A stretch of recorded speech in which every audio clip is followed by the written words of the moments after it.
안녕하세요. 정찬욱입니다. 저는 요번에 이제 과제를 통해서 논문 리뷰를 한번 해봤습니다. 첫 번째는 파생상품 도입에 따른 시장 변동성 변화, 두 번째는 파생상품 거래량에 따른 시장 변동성 변화, 세 번째는 파생상품 중 선물 외의 거래에 따른 시장 변동성 변화에 대해서 논문을 구분할 수 있었습니다. 첫 번째에 대해서 좀 얘기를 해보겠는데요. 첫 번째에서는 파생상품 도입에 따른 시장 변동성 변화에 대해서 얘기를 합니다. 논문 7개를 찾았는데 그 중에서 6개에서는 파생상품 도입이 시장 변동성에 감소시키거나 영향을 주지 않는다 라고 주장을 합니다. 그리고 다른 논문 하나에서는 인도의 BSE 에센섹스 주가지수의 일별 시장 수익률의 경우 변동성이 증가한다.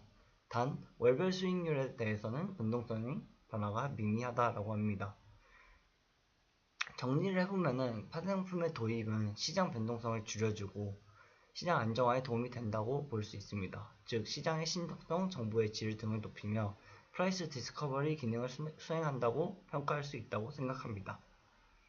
두 번째 구분에서는 파생상품 거래량에 따른 시장 변동성에 대해서 여러 논문을 봤는데요. 전반적으로 봤을 때 거래량이 시장 변동성에 직접적인 변화를 주는 건 아니지만은 거래량을 통해서 시장으로부터 유의미한 정보를 얻을 수 있다는 점에는 동의를 합니다. 또한 한 논문에서는 거래량을 기반으로 현물과 선물의 선도, 지연 관계를 확인할 수 있다 라고 말을 합니다. 마지막 구분에서는 파생상품 중 선물 외의 거래에 따른 시장 변동성 변화를 알아보았습니다. 옵션, ELS, ELW, 그리고 통합 파생상품으로 나눌 수 있었는데요. 옵션의 경우 옵션이 도입되는 경우 현물 시장 변동성이 감소되고 즉 시장의 불확실성을 줄여주는 역할을 한다 라고 볼 수 있었습니다. ELS와 ELW의 경우에는 ELS는 기초자산의 거래량과 변동성에 영향을 준다.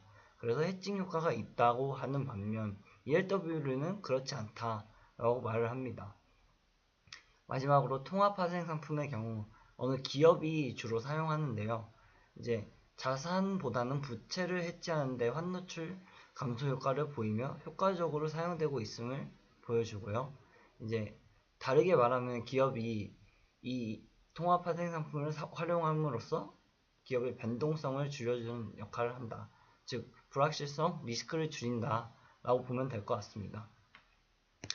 그러면 이렇게 논문 리뷰를 해보았고요. 이제 현재 제가 논문을 쓰는데 도움이 될 수 있게 자료 조사를 좀 해봤습니다. 데이터 가이드에서 코스피 200과 코스피 100에 대해서 아래 세 가지 자료를 찾아봤습니다. 최근월물, 그리고 연결 선물 지수, 원월물 거래량, 주가 지수와 수익률, 또한 변동성까지 찾아보았습니다. 그리고 KRX에서는 이제 주가 지수 종목별, 산업별, 기업별 선물 거래량, 미결제 약정 거래량이 있는 걸 찾았고요.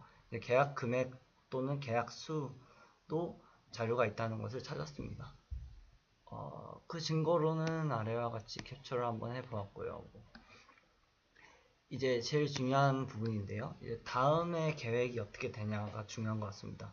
일단은 자료를 어디서 찾아야 되는지를 한번 확인을 했고 그 자료 중에서 어떤 것이 저한테 필요한지를 아는 게 중요한 것 같습니다. 이제 그러기 위해서는 제 주제가 어떻게 될 것인지, 어떤 논제로 갈 것인지를 명확히 해야 될 것 같은데요. 현재로서는 아직 어떤 자료가 많고 어떤 자료를 유용하게 사용할 수 있는지 모르겠어서 아직은 좀 더 판단이 필요한 단계입니다.